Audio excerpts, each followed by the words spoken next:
but today's session is in conversation with three imposters. My wonderful colleagues Brooke and Kate are going to be engaging in this conversation.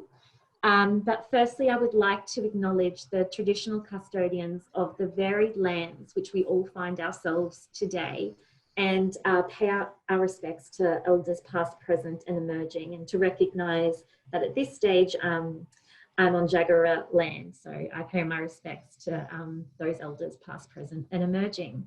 So firstly, if it's okay, Brooke, may you please introduce yourself to our participants, who you are, where you come from, if that's okay. All right, no, I think it's important we introduce ourselves because Brooke, Kate and Krista all kind of have the same glasses and fringe look going on. So if you all take note, that'll be much appreciated. So I'm Brooke, I make jokes when I'm uncomfortable, and I'm a recent graduate from the Bachelor of Arts at the University of Queensland. I'm on a gap year in teaching English in Japan, which is where I am currently. And my background, I'm Australian with a Hungarian family, so that's where I come from. And so Brooke is, I think, a fantastic human being in this world. And I was really fortunate to get to meet Brooke a couple of years ago now, and be able to collaborate with her in so many different ways on the Student Staff Partnerships program at UQ. And Brooke has some of the most constructive and thoughtful and thought-provoking feedback and comments and perspectives. And in particular, the last year I was really fortunate, thank goodness, to co-present with Brooke at the Texter conference, which was really, really intimidating and terrifying, and I could not have done it without Brooke. And she absolutely brought the house down. I think when Brooke's taller than me, and so I was kind of like, look, there's pictures of me looking up at her like a proud mama, and she was so incredible. She was presenting to, we were both presenting to around, 300 to 400 people that were in that room, and Brooke was like the main attraction. After our presentation, she was just getting swamped by like vice chancellors and deputy vice chancellors, and so it is absolutely incredible. I'll let fantastic Kate, if you could introduce yourself.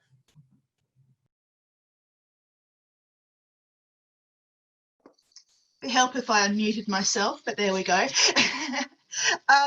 I'm Kate Fitzgerald. I am a recent graduate from the Doctor of Creative Arts program at USC, where I specialised in creative writing. And I've spent a lot of time at university. I think I'm basically a professional student at this point. But yes, I spent a lot of time studying creative writing and teaching in the past as a sessional staff member and course coordinator, and later on as a research assistant while I was completing my doctorate. And I guess I'm really passionate at this stage, now that I've graduated, about not only furthering my writing career, but also acting as an advocate for neurodivergent students in academia, specifically neurodivergent creators, because I was late diagnosed autistic, and I have co-occurring mental health conditions, which I guess have contributed to my feelings of being an imposter in an academic space. So yeah, that's what I'm interested in talking about today. I'll jump in and kind of make, well, Kate's got all this stuff going on and everything that she's achieved at university and so on. She's got all these scholarships, these internships at USC and the University of Melbourne, and underlined there. She's also been teaching creative writing, so she's not without her own achievements and exciting news.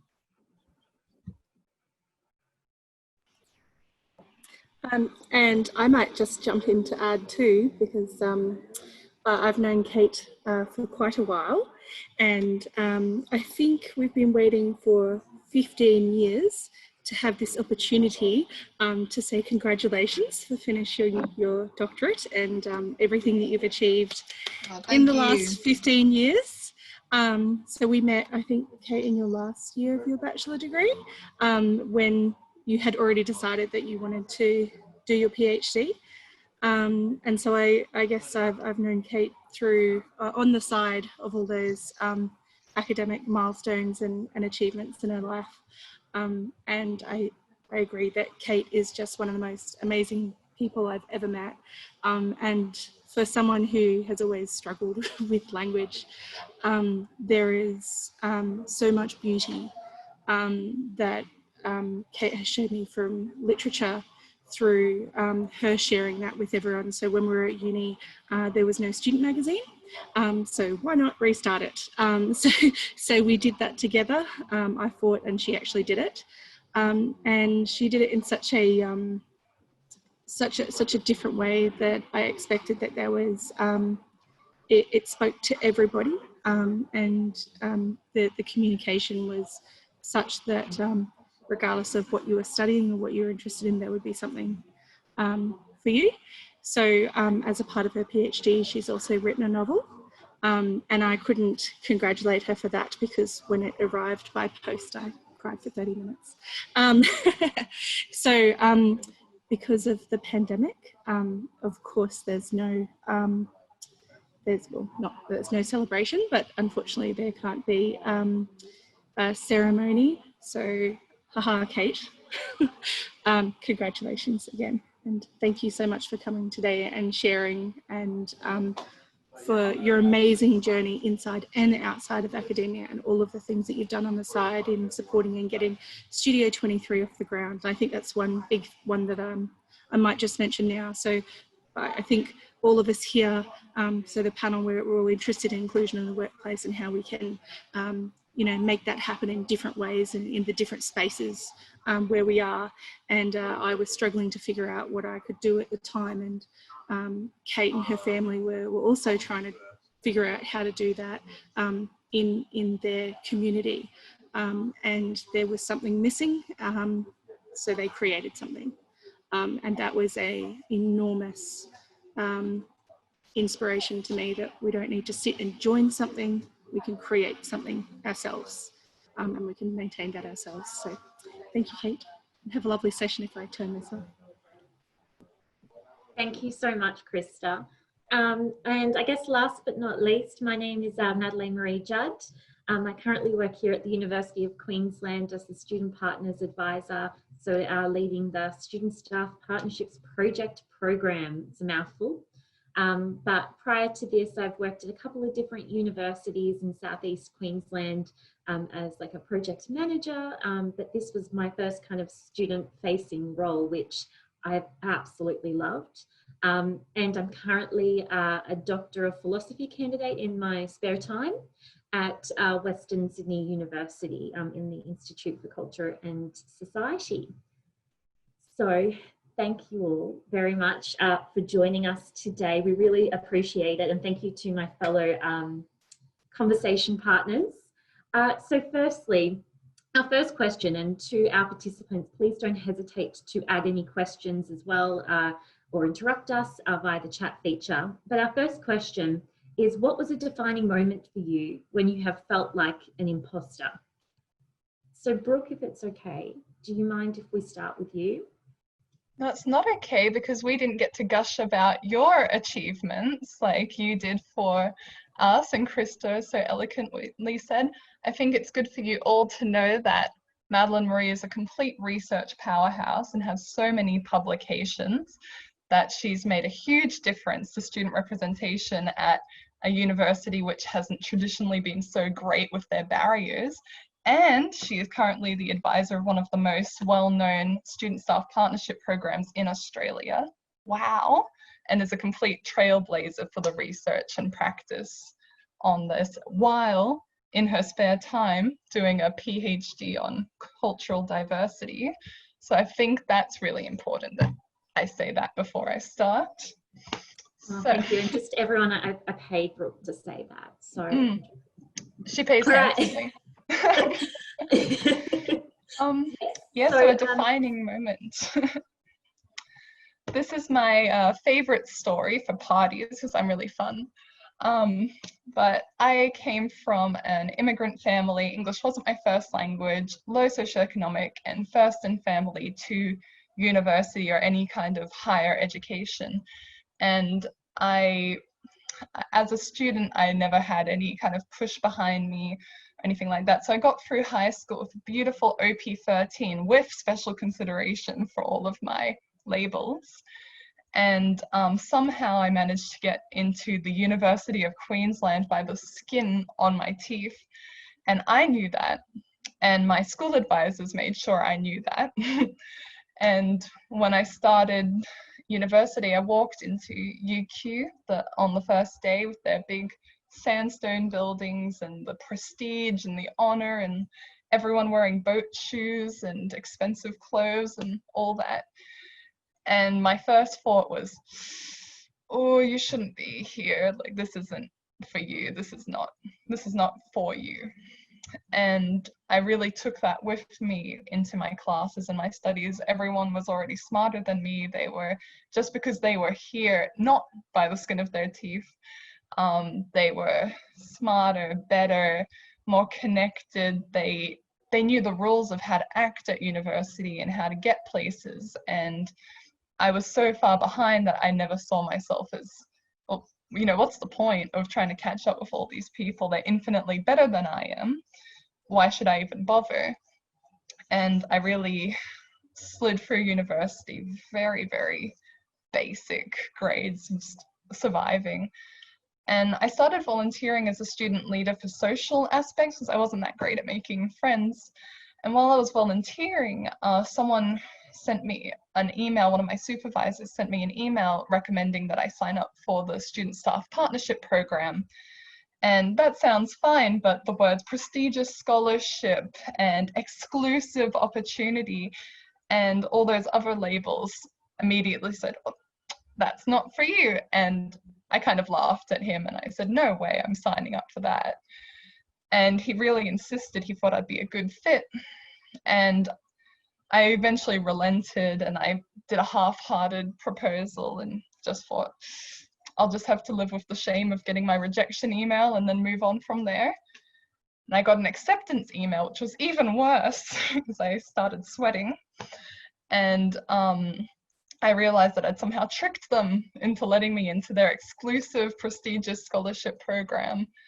And I really worked myself up so much before our first meeting of this partnership team with staff and students.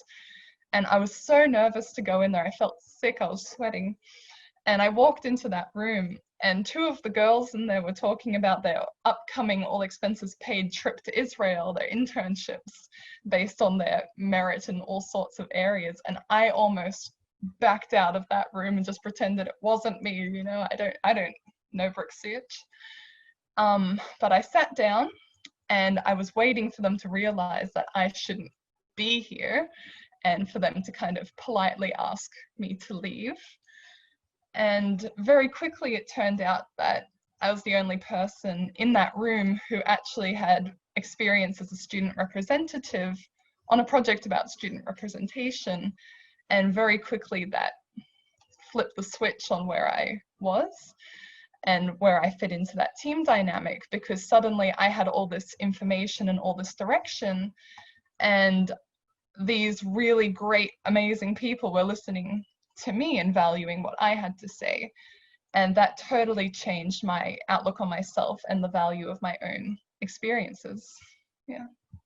Sorry, so long. No, thank you so much, Brooke. I think that's an incredibly powerful story. And how about you, Kate? What's been your experience of feeling like an imposter? Well, I guess that kind of started straight out of university when I first started my undergraduate degree. I didn't do too well in my first semester with all those sort of introductory courses, and I did feel like, oh, okay, this isn't something that I'm going to stick with very well. I had terrible anxiety. I didn't like to speak up in class. I struggled with all the kind of things that you need to, I guess, succeed socially and professionally at university. But then when I started my creative writing major, I got a lot of support from my teachers and supervisors. And then I went on to do an honours degree. And from then on, I was given classes to tutor once I started my PhD. And I was even a course coordinator for a year. Back in the days when casual staff could run a course and it wasn't delegated solely to the lecturers.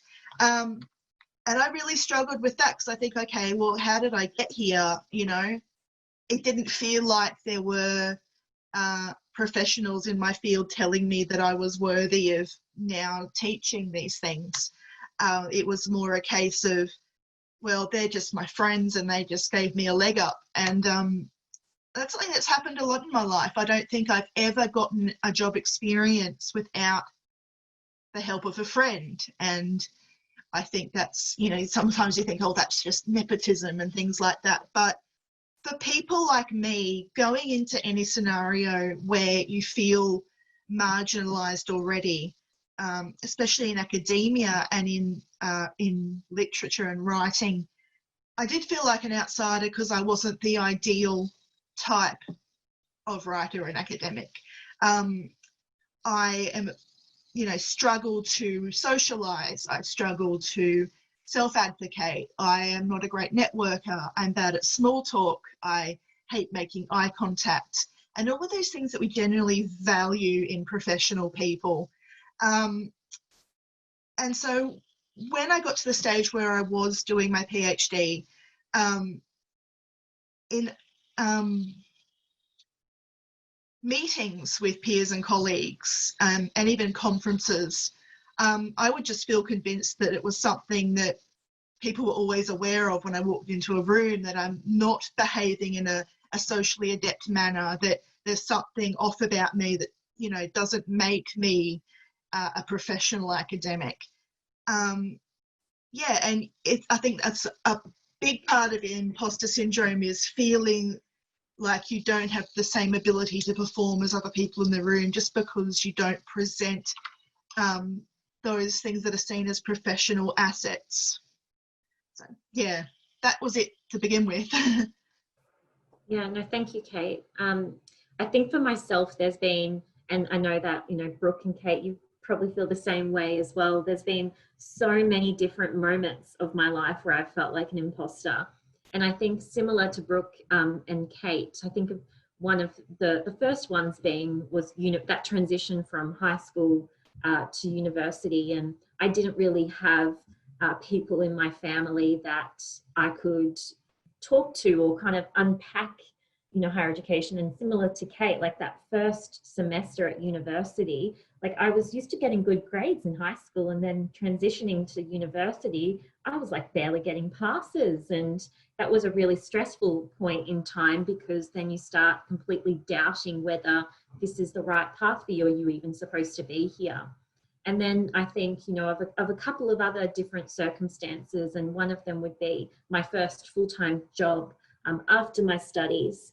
And I was a research assistant for this research grant that was federally commissioned. And then like a week or so into starting that role, I was promoted to the project manager of the projects. And that was incredibly intimidating. And I remember going home going, I don't think I can do this. And I was very fortunate to have a very supportive family. And I said, well, yes, you do. You know, you can do it. Just fake it till you make it. You'll be fine. Put in the work.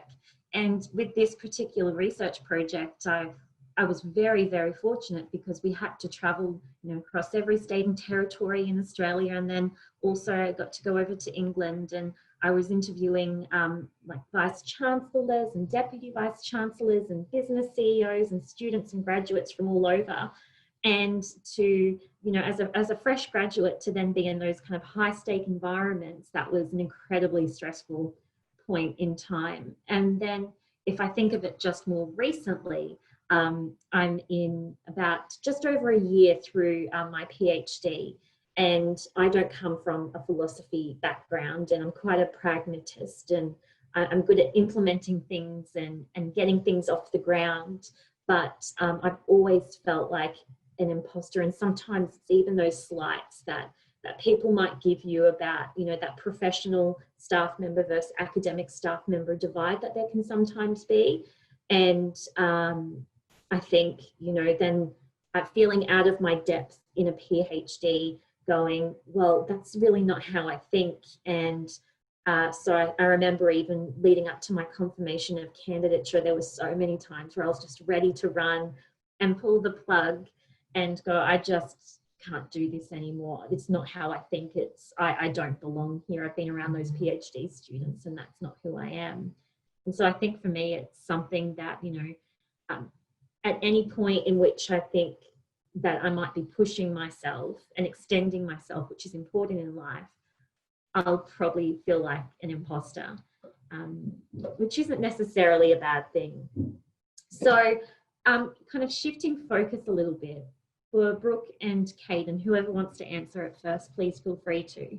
But what are some of the factors that you have found have actually held you back and made you feel like an imposter?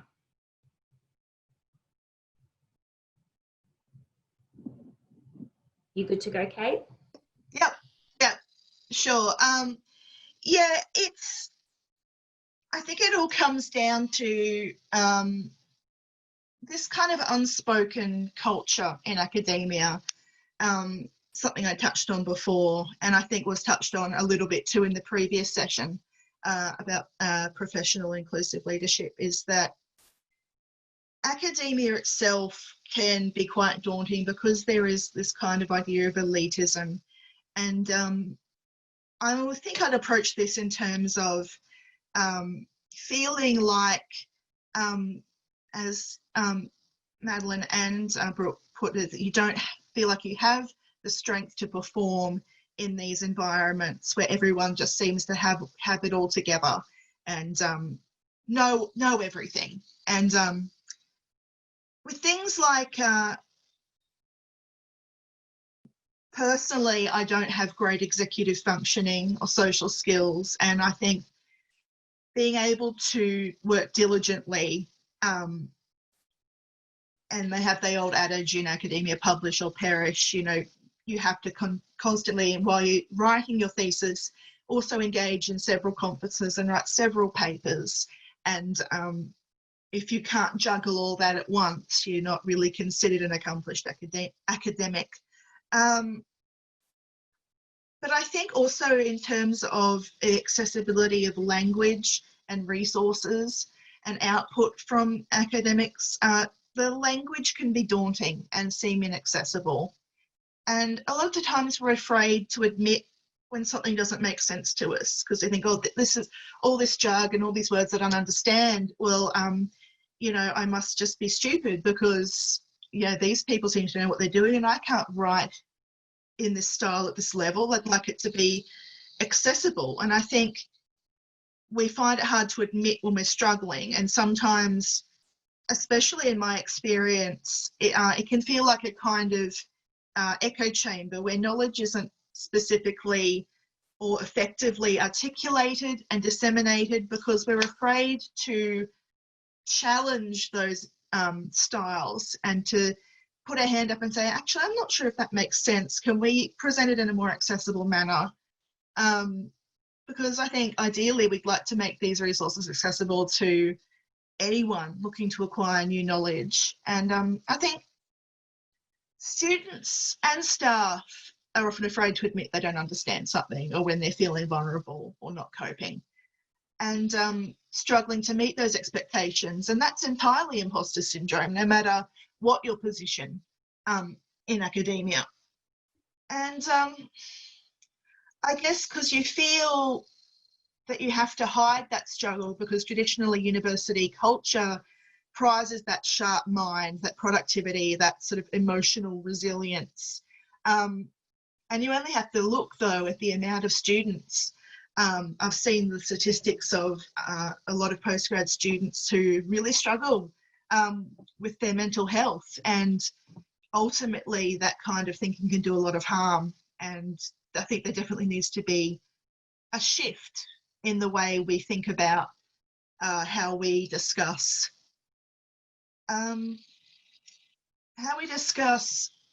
engaging with the resources we have and engaging with our supervisors and our peers, and to feel comfortable saying, oh, hang on, can we take a step back? I'm stressed out. I don't get what this paper's saying. I don't know where my work is going. And just being able to put your hand up and say, look, I just don't get it. We don't all start from, we don't end up to a certain point at university. I think even people that reach professor level, don't have all the answers. They don't have all the knowledge. And that's the idea, is we're constantly learning. And I think what makes it daunting for a lot of us is this kind of unspoken idea that we have to have it all together by the time we especially reach postgrad. So yeah.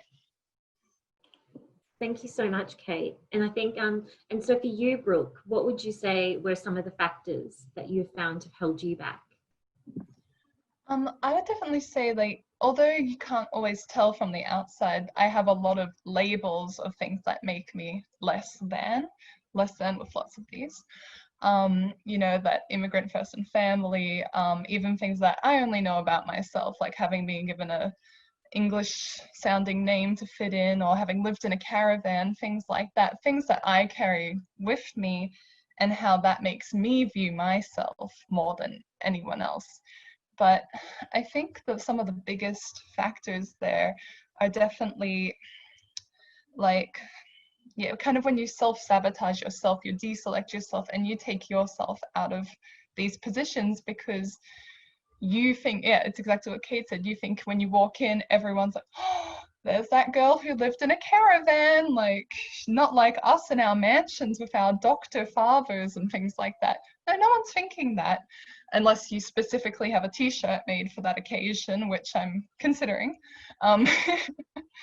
But I found I have been my own worst enemy in that sense of kind of tripping myself up and not even putting myself out there to fail. And I think even if you are going to fail in the long run, if you don't put yourself out there and find out, you can't fail. So that in itself is one of the biggest barriers, and I think is very relatable to a lot of the people around me. I was a student representative for a long time, and some of the biggest comments I had from my cohort about why they wouldn't go to internships, or I was in languages, they wouldn't go on exchange, was that they were just not good enough, I won't get a scholarship, I will die because I can't speak French, things like this. They didn't even find out if that was true. I think the other thing too is there are some external labels that do affect how people see you, and kind of marrying that with your own identity. So I really struggled to be seen as a lot of people interpreted me as coming from a similar background to them. I went to a private school on an amnesty kind of program and things like that. So I have certain knowledge and understanding of some social expectations that are exclusive to some areas of society, but I don't have it in that same way. So being judged on that same level is one thing. And another thing is actually the cultural diversity. One of the worst things that anyone ever does to my self-esteem before starting any kind of meeting is when you go into a room full of exclusively Caucasian people and they introduce themselves, and I say, hi, I'm Brooke Szucs, and there's always one person who says, that's a funny name. I'm done for the rest of the session. That's my confidence gone. So those are some of my favorite things for that area. What about you, Madelaine-Marie? Yeah, I think coming from a single parent household has always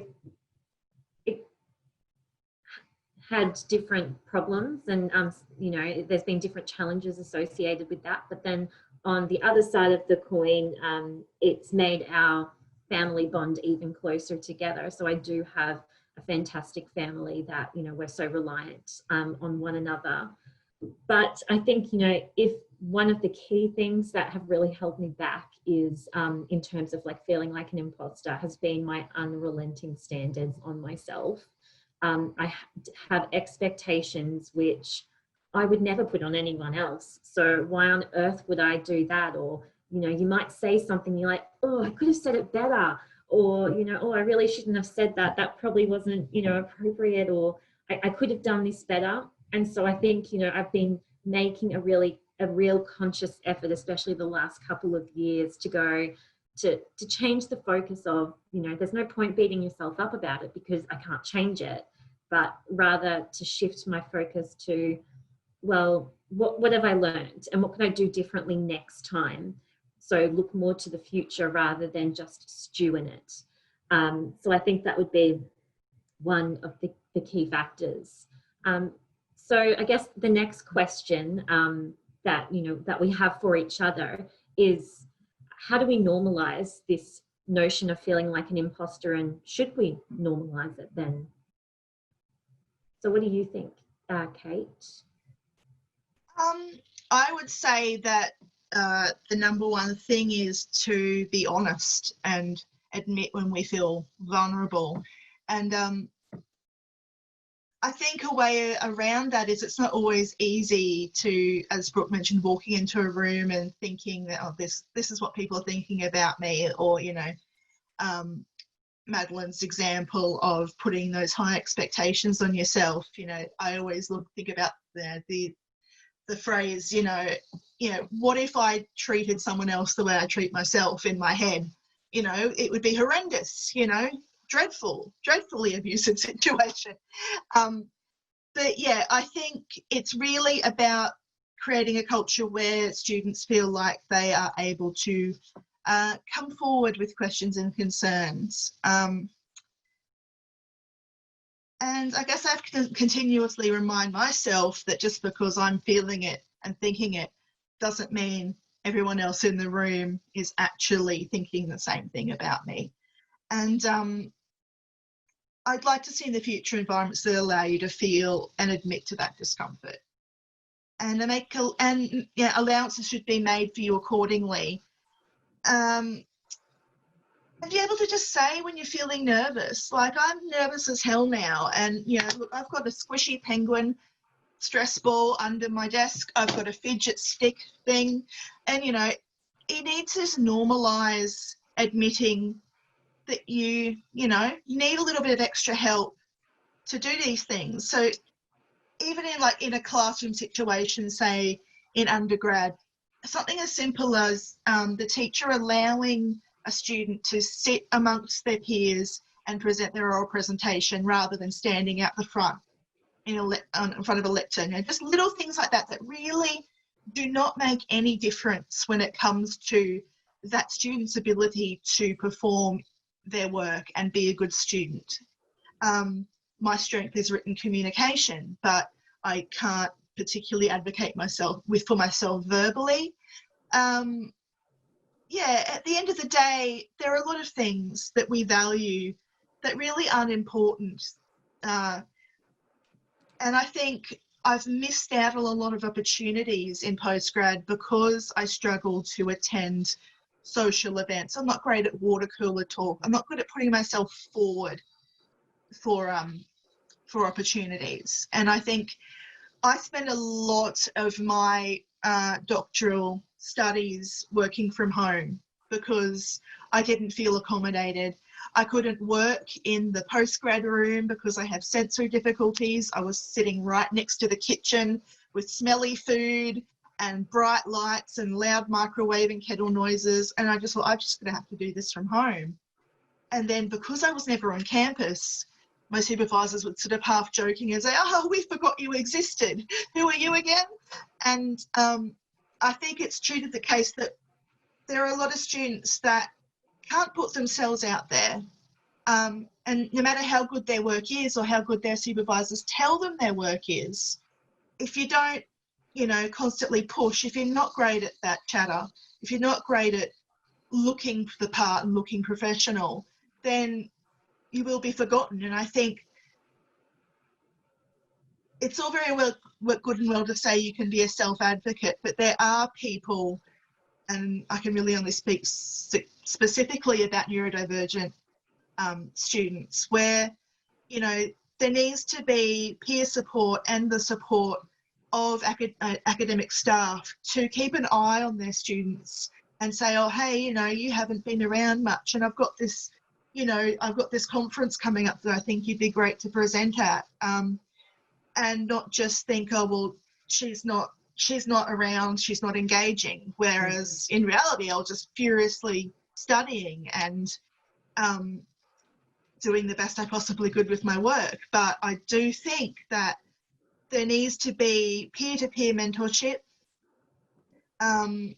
so students don't feel so alone in their anxiety, just to foster an environment of support rather than competition amongst your peers. And yeah, it's just a matter of normalising, saying, hey, guess what? I'm super nervous. I feel like I want to vomit. Can I sit down to present this paper, please? If I fiddle with this, you know, it's not going to stop me, you know, producing the results that, you know, that will come out of this presentation. You know, it's normalising different ways of existing in the world and different ways of communicating. And yeah, that all comes back to inclusivity. Yeah, I think that's such an important point to make, Kate. And also to let you know, I was so nervous at 11-ish today about this session. So it's lovely to hear that we were all on the same boat. And I think, yeah, I think it's enabling us to be more empathetic towards one another if we, you know, acknowledge what our vulnerabilities are. And I think it's important to normalise it as well. And I think what had normalised it for me was there were people that I really looked up to in, you know, those leadership positions that I admired, not just because of their titles, but because of who they were as human beings. And they openly acknowledged, you know, even in lecture theatres to people, that they felt like an imposter. And that I actually went up to them afterwards and said, do you seriously feel like an imposter? And just because it absolutely confounded me. And I think, you know, from that point forward, I was like, yes, we need to name and claim that there are moments in our lives where, despite the fact that, you know, we might have achieved this or achieved that, where we felt completely out of our depth, and it's okay to you know, to claim it. I think it's quite powerful to do that, because then other people can see that, you know, it's good to, it's a learning process, and it's you know, there are other people that have gone on and done so much with their lives that have felt exactly in the same boat as they have. So how about yourself, Brooke? How do you normalise that notion of feeling like an imposter? I fully agree with what you guys said about just being really open about it and putting it out there, because I think in a lot of cases people do want to be sympathetic, they do want to be supportive, but first of all, they can't do that if you don't put that out there. And second of all, like, people don't even recognize that in themselves. They see it as their personal problem, not, you know, actually so many people in this room, because even if you don't have imposter syndrome as a clear term, everyone knows what it feels like to not feel good enough, or to feel that you haven't done a good enough job or something like that. Everyone understands that feeling. So by putting it out there, there's so little to risk in that sense. People understand. And when I'm a very loud person, so I'm kind of running around like, I have imposter syndrome. That's my coping mechanism. But when I do that, I find that the people around me really, they change how they look at you in a really positive way.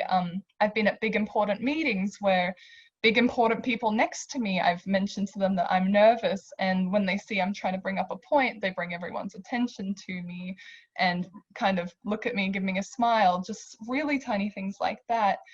And those are things that if I hadn't reached out for help, that wouldn't have happened. And it happens organically as well, but I think we need to kind of recognize where this falls on us and how we react to the situation. And I think another part of normalizing it is when you do kind of advertise that, it makes people feel less alone, that there are other people like that, and they're not weird, they're not freaky, they're not strange, and that people like them, like us, belong here. I did a speech last year in Melbourne at the TEXA conference where I brought up my imposter syndrome, and quite a few people in high positions such as chancellors, vice chancellors, they mentioned to me, oh yeah, I understand that feeling, I feel that too. I'd kind of lost connection with that, or I kind of distanced myself. And at first I was kind of like, oh, so nice that they're connecting with me. And then actually I started to get a little bit angry that there were these people in these great positions who had been kind of hiding that aspect of themselves to kind of blend in and mask themselves. And that, you know, kind of having people like that already advocating would have meant so much to me as a younger student, to me now, things like that. And I realized that's who I want to be. And so, yeah. No, thank you, Brooke. And I think, you know, what this kind of leads us to our next question of, and again, for any of our participants, feel free to add any questions via the chat feature. But what do you think are some useful, tangible strategies for others to consider when we're supporting our colleagues who may be facing or dealing with imposter syndrome? Kate, what are some immediate thoughts that come to mind for you? Yeah, it's very difficult because, yeah, I think that the situation I came from was possibly a little bit more negative than I think a lot of other situations. I know that there are a lot of people working towards, especially leaders in the academic community, looking to be more inclusive. But just another small quick anecdote, when my thesis, which was a novel, and the research component for my doctorate was mental health and women in fiction. And my supervisor said to me, don't let on that you have a mental illness or you won't get very far in academia. And I said, well, that's too bad because that's what my thesis is about. And it's, you know, a semi-autobiographical novel. I think people are going to catch on pretty quick. That definitely, yeah, just verbally and anecdotally being around those higher up in academia, they've said they don't know how to deal with students that present vulnerability. There is a lot of, they don't give a lot of leeway to students that will email and say, can I have an extension please, because I have depression and anxiety. And I think even the accessibility networks at some universities, they make it very hard. I tried to get a 6-month extension while I was studying, and it was a huge bureaucratic process that made things a lot more difficult for me and sort of drained my health further. And so, yeah, back to what you were asking, how can we best do that? I think there need to be people in leadership positions that are willing to reach out and say, hey, how's it going? Are you okay? And disclosing a disability or mental health condition is a whole other nuanced discussion that we don't have time to have here. But I feel like the onus shouldn't just be on the student to feel like they can come forward and just say whatever's troubling them. I think there really needs to be, in a lot of the university literature, even in the course guide, when you start a new course, a little blurb to say, you know, we all struggle, come to me with any questions. You know, I think the responsibility, from university staff to be flexible and acknowledge the students they have that do have learning differences or come from different backgrounds or who do feel like a bit like an imposter. I think it's up to them to sort of nurture that. And if your student's being a bit quiet and not participating, you know, reach out and find out why. If you have an opportunity for that student that you think would really fit with them, check in on them. I think there really needs to be more active, a real more active initiative on the part of university staff. But that's not to say that students themselves shouldn't establish support networks to continue to normalise these feelings of vulnerability. I think for those of us that can't be great self-advocates, I think there needs to be people stepping up to be great peer advocates, and university staff too, definitely. I think there are initiatives happening, and I think there is training that is happening to assist university staff to better include those kinds of students. But I think we've still got a long way to go, and I think it's on all of us, I think, to step up and ask the hard questions, say the hard things, be vulnerable. Oh, Kate, you said exactly what I wanted to say. You're amazing. No. I think it's incredible. I think, for me too, it's, and it's something that you mentioned, Kate, in terms of, if people aren't engaging, don't just make presumptions of why they're not engaging, but actually engage them in a conversation.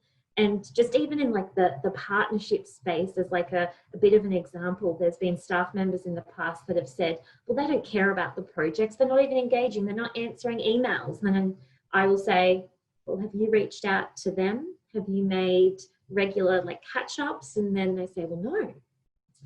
Maybe you might want to reach out. And even, and we've said it previously, but getting to know each other on a more kind of human level first, and Brooke mentioned it earlier as well. Like, I think that in a previous panel that we had, we were talking about getting to know each other by different terms of references. And so there's this fantastic resource that was created by Black Card, and they utilised what they refer to as the Aboriginal terms of reference. So rather than introducing one another via our titles or our roles or our positions of authority that we have within the world, to actually get to know each other on a more human level. Where do you come from? Where do you consider home? Do you have family? And that does take, and creates, you need to have a brave space to be able to share, and a lot of trust to be able to share that type of information. But I think there you find those connections that you wouldn't have necessarily identified. And it enables us, I think, to be a lot more compassionate and showcase empathy for one another. And I think that this whole global pandemic has really, brought home the fact of human connection and how important it is, and that we need to be understanding that, someone's life can change quite substantially in the period of a day, of an hour, and we need to have that dialogue and have that conversation so that we can showcase more empathy for one another, and actually recognise that one of our colleagues might be going through a difficult time. I also recognise, that I'm going to have to leave in a couple of minutes, but you are in the more than capable and fantastic hands of Kate and Brooke that are continuing the conversation. But before I go and pass over to Brooke to share her perspectives on some tangible strategies, I just really wanted to thank Kate and Brooke so much for their time and for their incredible insights, and to everyone here today as well. Okay, and Brooke, I'll pass over to you. All right, thank you so much. It's been a really exciting discussion for me, and thanks for inviting us in the first place. Good luck with where you're going, and we'll catch up with you soon. And thank you for your insights. All right, so now that she's gone, oh, she's gone, okay. Yeah, so now that she's gone, I do want to say that she is definitely one of the best people you could talk to about how to encourage and support your colleagues. Madelaine-Marie's been nothing but an empowering boss, co-worker, friend, mentor, all of that. She's made a huge difference to me in my university career, and I'm bringing that up because I think what she did are some really great strategies, and it helped me. So if you can take that on board with yourself and think about how you can enact and how you can be that person for someone else, that might be really life-changing for someone around you. I think the biggest thing is being aware of the people around you, seeing what they need, being open to it, and opening yourself up as well. If you're vulnerable, the people around you will be vulnerable, and they will open that up. And I want to kind of underline that it doesn't matter what position you're in, if you're a boss, if you're a student, if you're both cashiers at Woolies or something like that, it doesn't matter where you are. I strongly believe in leadership as an action, and that it's in what you do. It's not in your role or who you are in that sense. But for me, I've always been horrifically afraid of public speaking. I was bullied so badly as a child that getting up in front of someone to judge my work that I've put effort into is just one of the worst things I could possibly imagine. And Madelaine-Marie, for example, I opened up to her about my feelings about this when she asked me to a conference. I said, I want to go, I really want to do this topic of what student staff partnerships means to me, how that helped with my imposter syndrome, and more importantly, how the people listening could then enact really inclusive practices into their own student staff partnership programs to enable more diverse students. But I was so terrified of going up there. And she sat down and she talked with me, and we ended up going up there together on the podium and kind of looking at each other rather than at the audience. That we made it so that she had a bit, I had a bit, so that I could take a breather and kind of focus on what she was saying when I needed to. And that worked for me. I survived.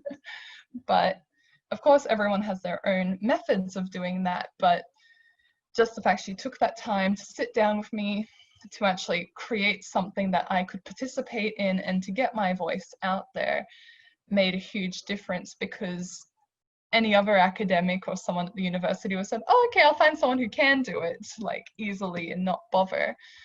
And I think that's made a huge difference, even in me being able to present today, having that background. Yeah, oh, I'm glad you can relate, Della. But I think if we really take that into our everyday lives, like, what can I do? And also recognizing, I agree totally with what Kate and Madelaine-Marie said before about, like, if someone's not engaging, if someone's not doing something, there's a reason for it. People don't want to just check out or be lazy or anything like that. They really do. People do want to be engaged, but often it's a gatekeeping. They don't let themselves put themselves out there. They don't know how. They feel scared, or they feel like you don't want them to.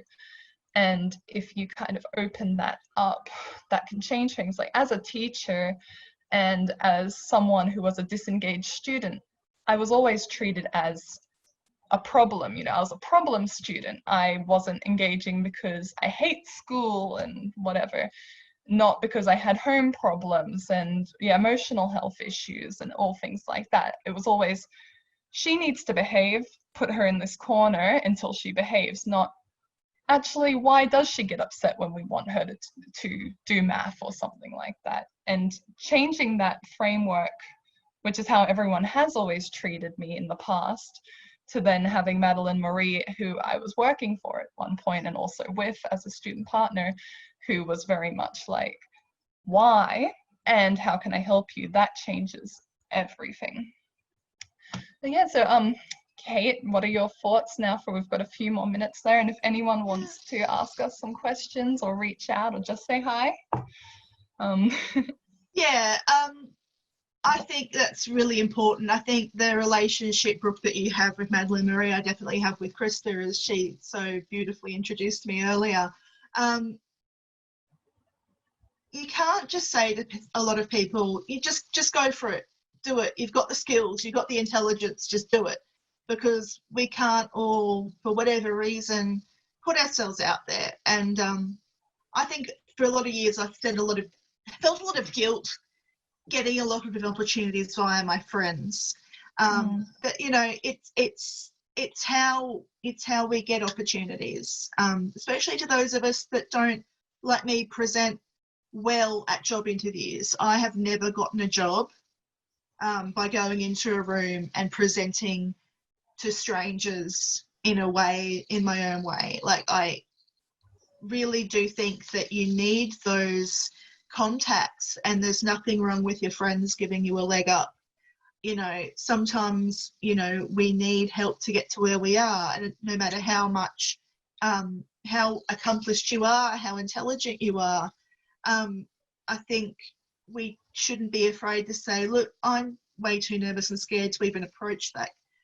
Can you, you know, introduce me to somebody? You know, can you come with me and just, you know, stay with me for a bit until I'm comfortable? You know, it's really helpful, and we shouldn't be made to feel like we're less of a person or less competent at our chosen professions just because we can't just push through on our own.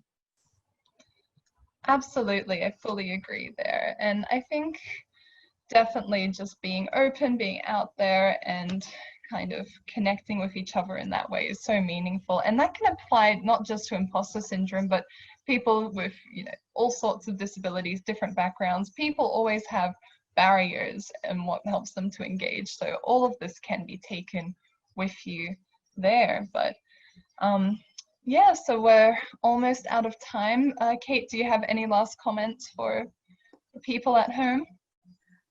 No, I think that's pretty much it. I think, yeah, thank you, Brooke, for your insights, and Madelaine-Marie, who is no longer here. But yeah, I think that pretty much covers it. Just be vulnerable. Say when you're feeling rubbish, you know, let people know that you need a leg up, because no one gets anywhere in life by just pushing through of their own volition. I agree. And I think even if you don't have a person like that for you, putting yourself out there might find you one, or be that person for someone else if you can't. I think that's the biggest thing, is that we're all in this kind of together and kind of networking and putting yourself out. Yeah. When I say networking, I just mean connecting to the people around you and creating these strong communities and so on. That changes everything, definitely. And in the spirit also of connecting and putting ourselves out there, if any of you watching, even if you're not on the live version, if you're watching this later, please feel free to reach out to Kate, Madelaine-Marie, or I on LinkedIn.